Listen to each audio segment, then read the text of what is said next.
Film yang akan kita bahas kali ini bukan sekedar tentang zombie yang hobi makan orang, tapi mereka sangat peka terhadap suara dengan serangan yang terstruktur dan lebih barbar.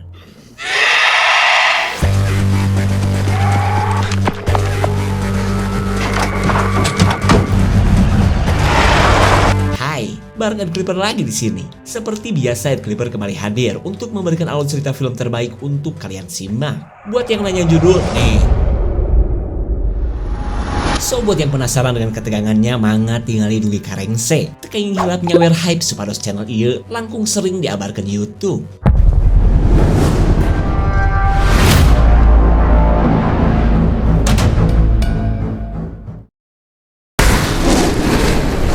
Cerita berawal dari keseruan balapan Tamiya Gedong di kota Quebec sebelah wetan negara bagian Kanada. Seru dong, apalagi bagi si pembalap yang tak pernah balapan ini. Ia malah sibuk adu paruh ketika balapan berlangsung, bertepatan dengan munculnya sebuah wabah aneh di kota Quebec.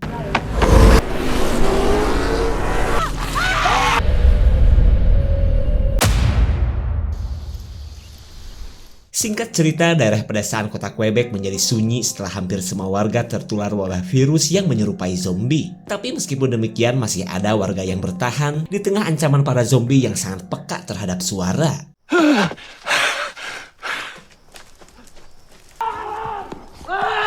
Si Abah adalah satu dari segelintir warga yang berusaha tetap survive sekalipun hidup dalam ketakutan. Begitupun dengan si remaja akil balik bernama Martin. Ia tidak tahu harus kemana setelah seluruh keluarganya berubah menjadi zombie. Lalu ia memilih berkelana untuk mencari tempat dan penghidupan yang lebih baik. Kemudian kita beralih ke pasangan sahabat Bonin dan si botak yang sudah bosan meratapi keadaan yang penuh tanda tanya ini. Karena sejak wabah aneh melanda sebulan yang lalu, mereka heranlah kemana pihak pemerintah yang malah ikutan menghilang seperti kebanyakan orang. Ditambah lagi listrik dan sinyal yang menghilang juga menjadikan kehidupan seperti di zaman purba, tapi pakai mobil.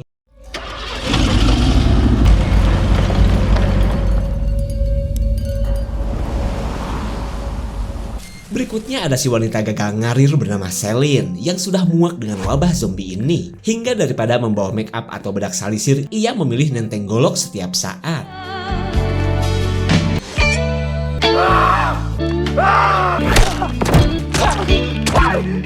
Wabah zombie telah menjadikan Celine sosok ciwi strong yang tidak punya belas kasihan lagi. Bahkan ia tidak peduli saat bocil zombie minta sumbangan daging dari tubuhnya.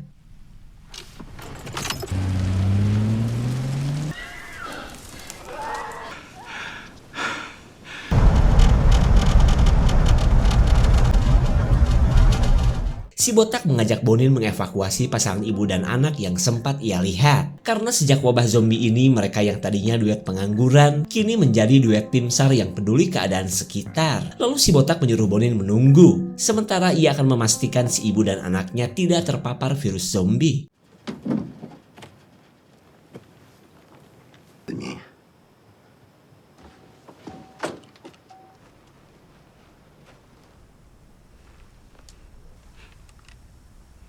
Si botak yakin Ece yang satu ini bukanlah sosok zombie, tapi tiba-tiba wanita itu sudah menghilang begitu saja.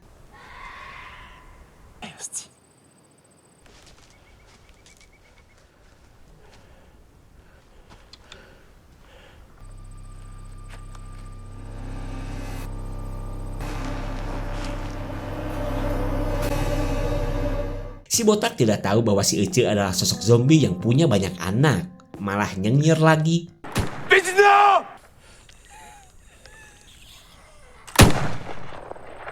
Meskipun si Ece zombie tewas, cakaran wanita ini cepat atau lambat akan membuat si botak menjadi sosok zombie. Ditambah lagi si botak baru tahu ternyata hutan ini adalah sarang para bocil zombie.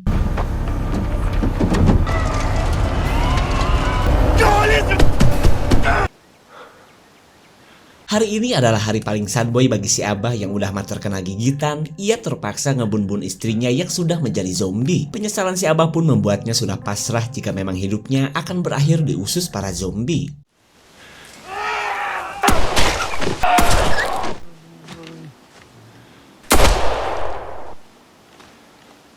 Untung saja Dek Martin keburu datang sebelum para zombie ngemukbang si Abah. Si Abah pun kembali bersemangat karena punya kesempatan menjalani hidup lagi. Il y en a un qui venait de finir son coup d'arpenteur. Kembali kepada Bonin yang masih setia menemani sahabatnya yang sedang sekarat. Mereka pun saling bercerita sampai si botak akhirnya mendarat di akhirat. Il va recevoir une taloche de cativalaire.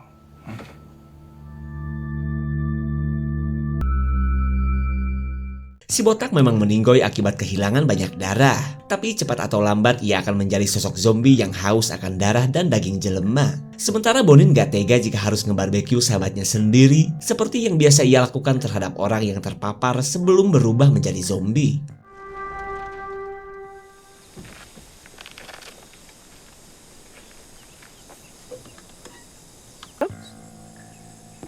Celine yang mau nyolong pertalit dipergoki si kembar beda belalai bernama Tessa dan Tessie, di mana Tessa adalah ibunya Bonin yang sebenarnya adalah sosok bunda baik hati. Kemudian Celine mengaku bahwa Tessa dan Tessie adalah orang-orang sehat yang pertama kali ia temukan sejak wabah aneh melanda daerah mereka. Ia pun berterima kasih karena diperbolehkan tinggal dan bisa nyeruput Sarita Coca kesukaannya.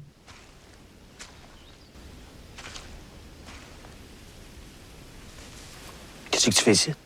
Bonin bertemu dengan temannya bernama Paco yang memilih bertahan di hutan untuk bertahan hidup. Lalu setelah menceritakan apa yang dialami oleh si botak, Paco akan melakukan apa yang seharusnya mereka lakukan.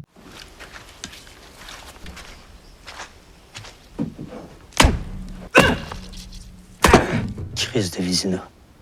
Singkat cerita, mereka telah mengubur si botak yang sudah menjadi 30 bagian. Lalu di tengah obrolan mereka, Bonin melihat seorang wanita asing yang sedang terikat. Kemudian Paco menjelaskan jika wanita itu punya luka gigitan aneh di tangannya. Ngakunya sih digigit doggy. Essaye de pas faire trop de bruit avec ton pick-up. Au début, tu sauras pas ce qui t'arrive.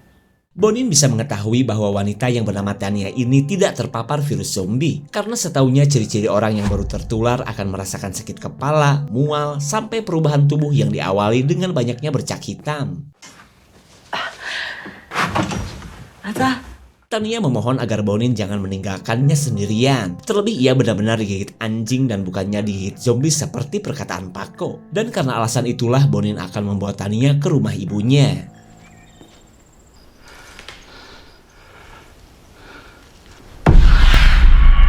Bonin mendengar teriakan para zombie yang sedang memangsa Paco. Lalu Bonin gercep membawa Tania pergi dari tempat ini.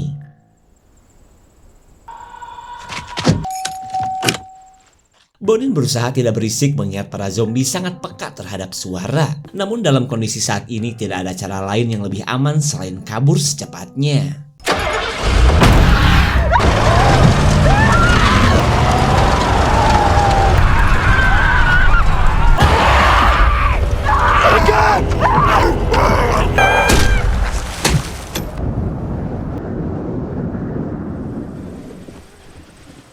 Bonin kembali ke lokasi hutan yang dihuni para bocil zombie. Ia pun khawatir jika sampai ada orang yang masih sehat dan keliaran di tempat ini.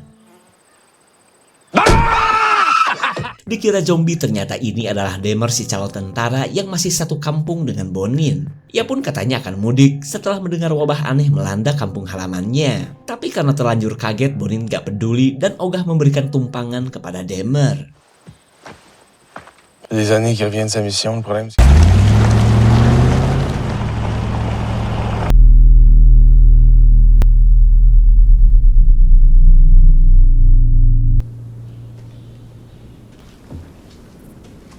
Sambil OTW pulang, Bonin singgah di sebuah peternakan, kali aja masih ada makanan atau barang-barang yang masih berguna. Ia pun menugaskan Tania agar ikut pepulung di tengah ancaman para zombie yang bisa muncul kapan saja.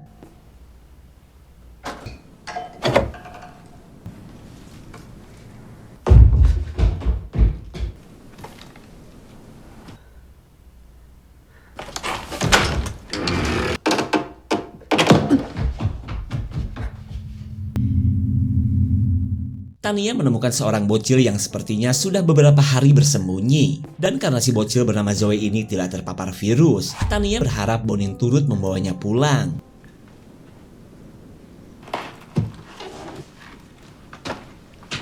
C'est un gars qui arrive à la job, l'air déprimé. Dikira benci, ternyata Bonin sangat peduli kepada Zoe. Malahan ia berusaha akrab dengan Zoe yang menurutnya kelak akan menjadi ciwi-ciwi haredang pemersatu para belalai bengkok.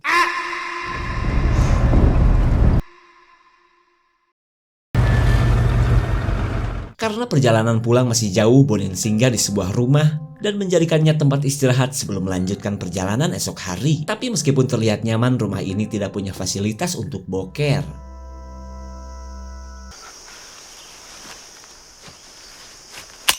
Tania sadar suara sekecil apapun bisa memancing kedatangan zombie. Ia pun terlihat ketakutan saat merasa ada para zombie yang sedang mengintainya.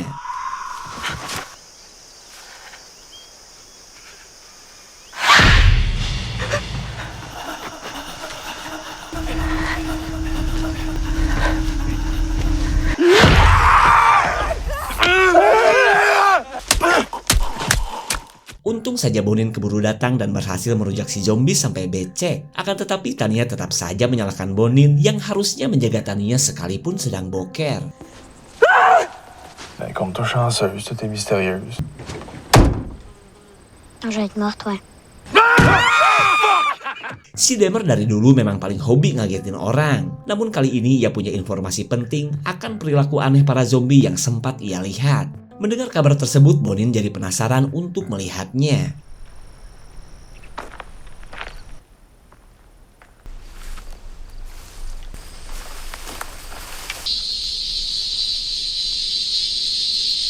Siapapun tidak akan mengerti apa alasan para zombie ngumpulin barang-barang rumah tangga sebanyak ini. Mereka pun terus berdatangan sambil membawa barang yang akan terus mereka tumpuk. Lalu tiba-tiba sesosok zombie mengetahui keberadaan Bonin.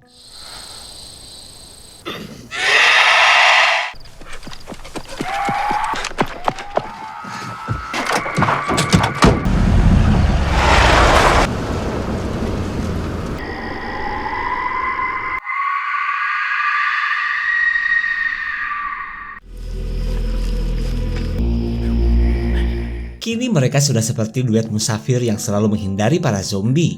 Di waktu yang sama, Bonin sudah sampai di rumah sang ibu yang sudah 2 hari Bonin tinggalkan untuk mencari suplai.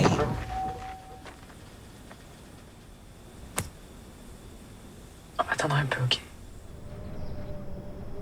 Convenablement, on les voyait de moins en moins. Tessa menceritakan keadaan daerah mereka yang semakin memprihatinkan. Karena selain berkurangnya sumber makanan, tidak ada satupun aparat pemerintah yang peduli terhadap warga desa. Ditambah lagi menurut selentingan kabar, pemerintah menutup akses ke kota dan sengaja mengabaikan orang-orang yang tinggal di pedesaan. Keadaan ini membuat Bonin gak mungkin tinggal diam. Mereka pun berencana untuk pergi ke kota esok hari yang mereka pikir adalah satu-satunya tempat aman di tengah kondisi yang penuh ketidakpastian. On est là, puis ils le savent. Mereka akhirnya sepakat hijrah ke kota dan mulai menentukan jalur teraman untuk mereka lewati. Tapi selang beberapa saat, Tania mulai merasakan puyeng sampai muntah-muntah.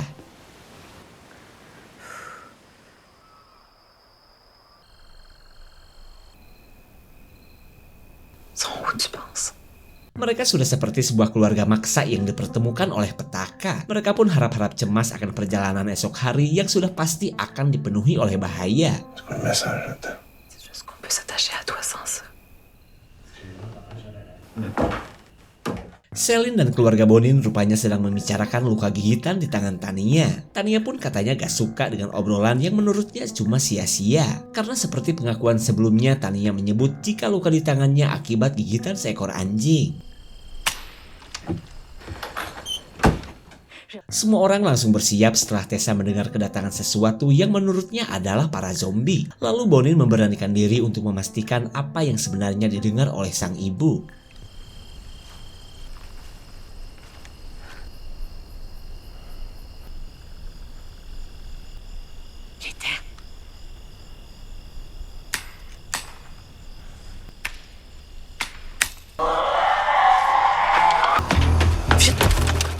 Mereka bergegas pergi sebelum para zombie menjebak mereka di dalam rumah.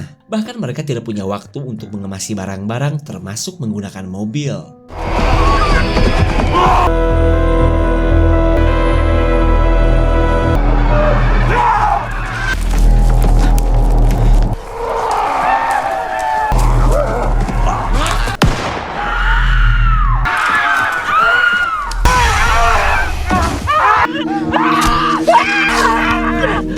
Zoe ternyata kecil-kecil capek bendot karena berhasil menghabisi salah satu zombie. Mereka pun terbilang kompak di tengah serangan para zombie di kegelapan hutan.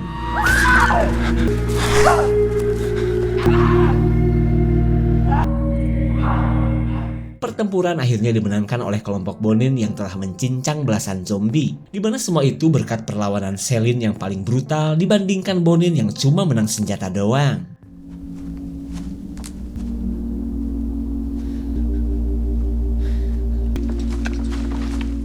Tania yang sudah seperti pengamen elit berterima kasih karena sejauh ini Bonin dan keluarganya selalu melindunginya. Lalu mereka melanjutkan perjalanan menuju kota yang tentunya masih sangat jauh.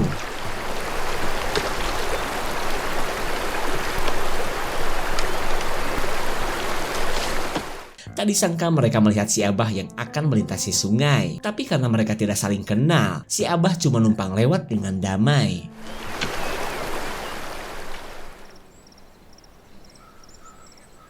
Di sore harinya, Tessa mengajari Tania cara menembak yang baik dan benar sesuai standar pemburu zombie. Tak lama kemudian, Bonin memberitahu tentang adanya rumah yang bisa mereka jadikan tempat istirahat nanti malam. Lalu Tessie meminta semua orang agar bersiap untuk memastikan dulu keamanan rumah temuan Bonin.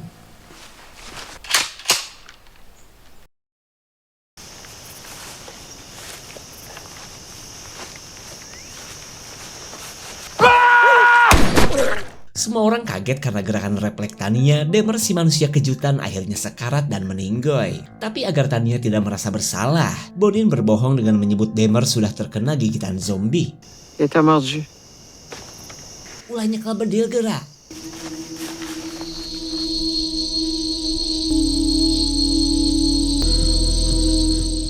Mereka kini akan melewati daerah para zombie yang seolah sedang membangun kerajaannya. Begitupun dengan si Abah yang akan membawa Martin ke kota.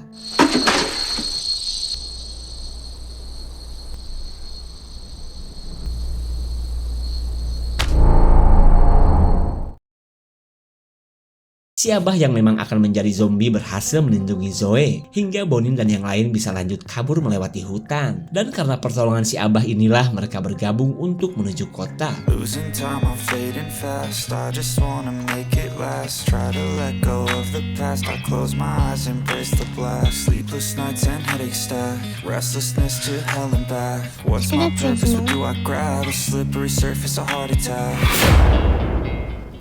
Selin adalah orang yang paling waspada karena sewaktu-waktu si Abah bisa menjadi zombie. Sepanjang perjalanan pun ia berada di depan si Abah untuk berjaga-jaga.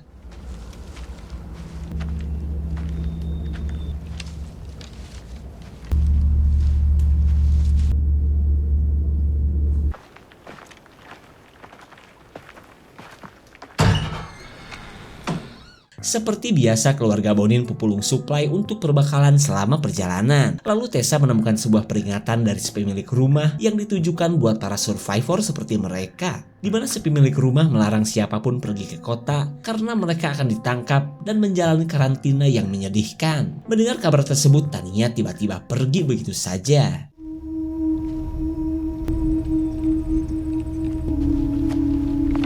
Semua orang kini sedang sibuk mencari jamur dan berjaga. Tapi lain halnya dengan si Abah yang begitu serius memperhatikan daging muda.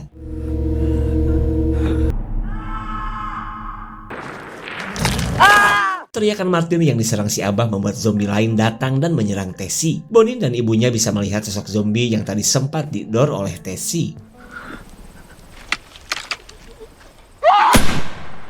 Film yang satu ini memang tidak menampilkan semua adegan kekerasan yang terjadi, termasuk aksi Selin yang baru saja membunuh si Abah. Namun luka yang didapatkan Martin membuat Selin terpaksa harus melakukan apa yang seharusnya ia lakukan.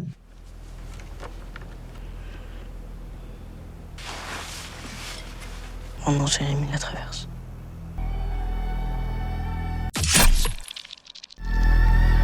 Selin tetap saja merasa bersalah karena sudah puluhan orang ia habisi sejak wabah melanda. Lalu kini giliran Tessa yang harus menghentikan penderitaan kakaknya.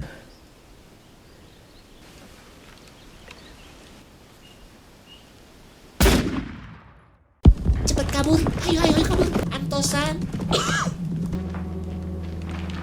Singkat cerita, mereka kini berada di peternakan kuda yang tentunya sudah sepi. Dan untungnya tempat ini punya ruangan yang layak untuk mereka jadikan tempat istirahat.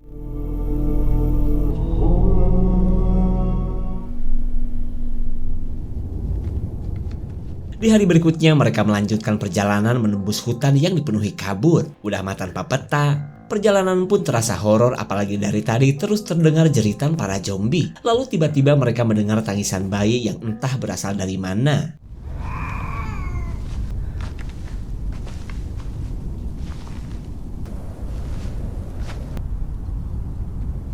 Celine rupanya sudah kena prank sosok zombie karena suara tangisan bayi tadi berasal dari sebuah boneka. Sementara Bonin dan yang lain baru tahu ternyata zombie di daerah ini juga suka ngumpulin barang-barang rumah tangga.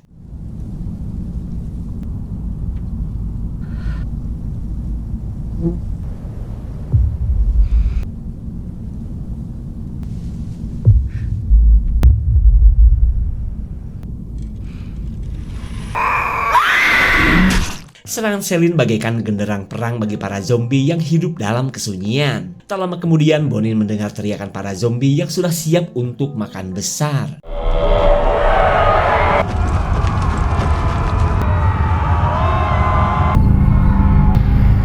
Tessa akhirnya berkorban demi keselamatan Bonin dan kedua wanita yang dibawanya. Sementara Celine masih tangguh berdiri untuk menghadapi para zombie sampai titik darah penghabisan. Bonin menyuruh Tania mencari tempat yang aman selama ia mengalihkan perhatian para zombie. Di saat itu pula Celine sudah goyang getih melawan para zombie yang terus bertambah banyak.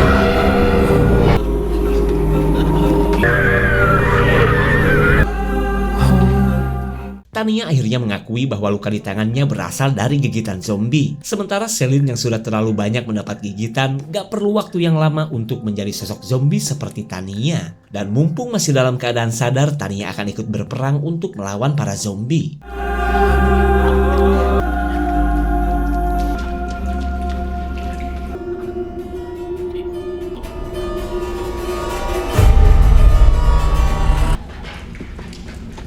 Si bocil Joey mengaktifkan mode senyap saat sesosok zombie berhasil menemukannya. Momen ini pun sangat menegangkan karena bagi seorang bocil, satu zombie berasa seperti segambreng si Kobil.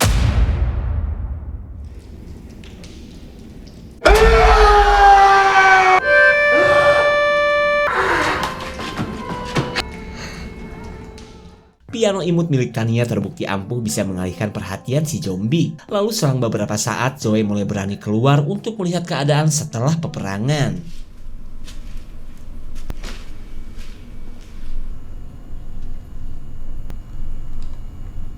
Zoe memergoki Bonin yang berniat untuk bundir. Bonin pun terpaksa melakukannya setelah terkena gigitan salah satu zombie. Lalu Bonin menyuruh Zoe mencari Tania dan gak usah memperdulikan Bonin lagi.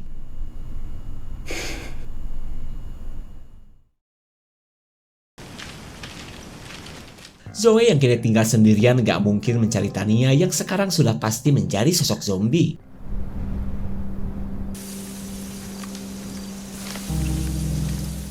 Keberadaan piano menjadi tanda tanya besar bagi Zoe apakah Tania sudah meninggoy atau sudah menjadi sosok zombie. Namun bagi si bocil, ia akan tetap pergi ke kota seperti harapan orang-orang yang sudah menolong dan rela berkorban untuk dirinya.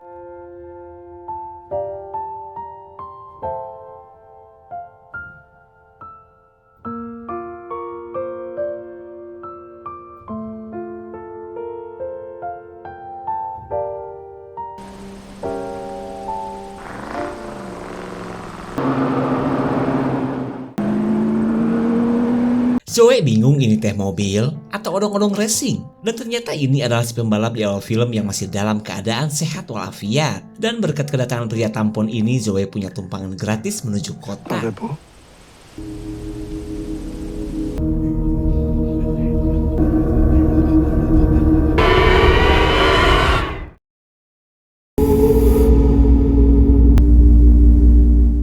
Bonin yang keburu jadi zombie akhirnya gagal bundir dan kini sedang anteng menatap tumpukan properti.